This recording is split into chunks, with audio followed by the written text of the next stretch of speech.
RMQK ní afẹ́jẹ́ kí ẹ bá wa tàmálẹ̀ sí nǹkan kan bẹ́ẹ̀ lórí ọ̀rọ̀ tẹ́ sọ ní ìkírun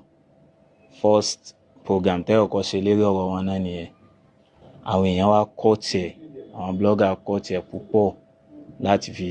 àtáàkì àwọn RMQK yìí. Olólùfẹ́ wa kan ló wá sẹ́ndì àárín kan sí mi bẹ́ẹ̀ nígbà kí bàbá bá wọn tàmálẹ̀ sí àárín yìí wípé ẹ̀sọ́ ń bẹ̀ pé àwọn RMQK yìí ní pé wọ́n ní lédì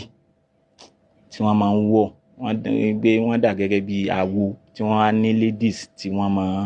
ń wọ̀ bẹ̀. Ṣé lóòótọ́ ni wọ́n ní lédì ní àbáyédàpẹ̀ bá wọn tàmálẹ̀ sí ọ̀rọ̀ náà? Alhamdulillahi rabbil alamin. Ó dà bẹ́ẹ̀ kí àwọn tí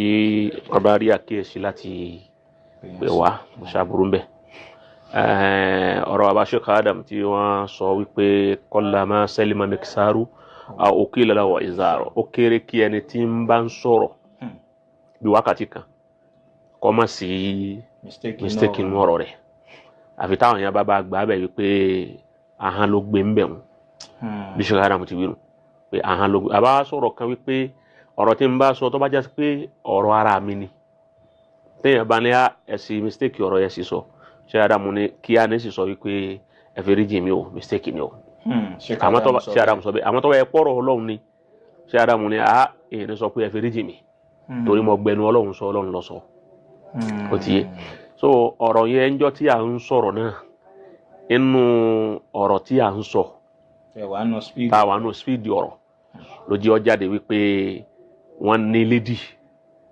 tí wọ́n máa wọ̀ rárá ó ti yé wọn. So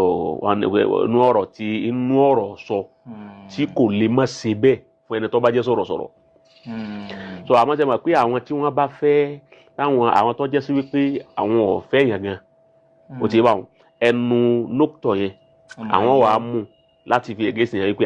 lágbájá ń sọ pé wọ́n ní ilé dí ajá sí wípé wọ́n ń ṣe èmi náà mo tún sọ níbì kan wípé àwọn ìjọ yìí mùsùlùmí ni wọ́n. Sọ kí wọ́n sọ nínú ọ̀rọ̀ mi mo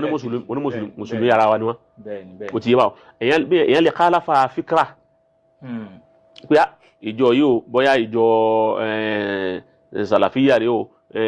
wàhábíyà rẹ o sòfíyà rẹ o nkankan so èèyàn lè kálàfà ara yẹn ó ti yé. àmọ́ nókítọ̀ ń tọ́ bá ti jáde ní kẹ́límà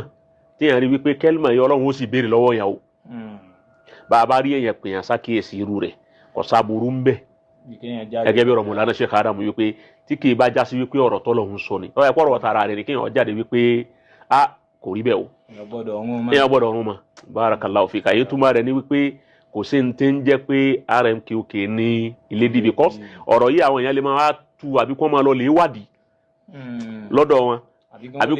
àbí kó lè gbé bákan fún wọn àbí kó máa lọ lè dọ́gbọ́n òun pé tọ̀ elédì wo ni wọ́n ti ń pé kò sí elédì tí wọ́n ti ń pé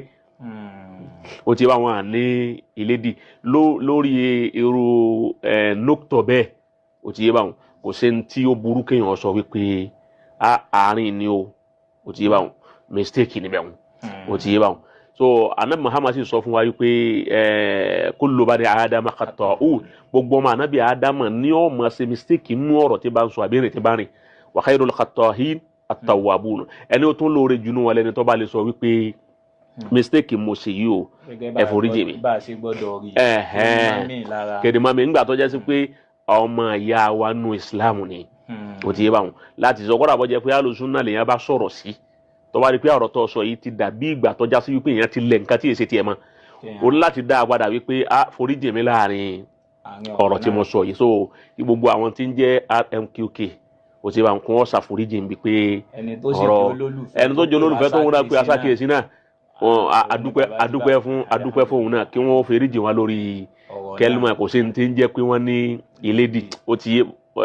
ẹni tó pè wá tó sọ̀rọ̀ náà adúpẹ́ fún òun náà Ọlọ́run san kálukú lẹ́san olórí alibarika lana mo sọ pé àwọn náà ó ti gbọ́ àwọn náà ó sì ṣe àforíjì lórí dókítà ni ẹlòmíì náà tí wàá lérò míì náà tóun náà ó tún sọ tí ó jọ bẹ́ẹ̀ èyí tó dáa ni kóun náà ó tètè sọ dókítà tó bá rí wípé kì í ṣe tiwọn kó ètè yọkúrò mẹ́ torí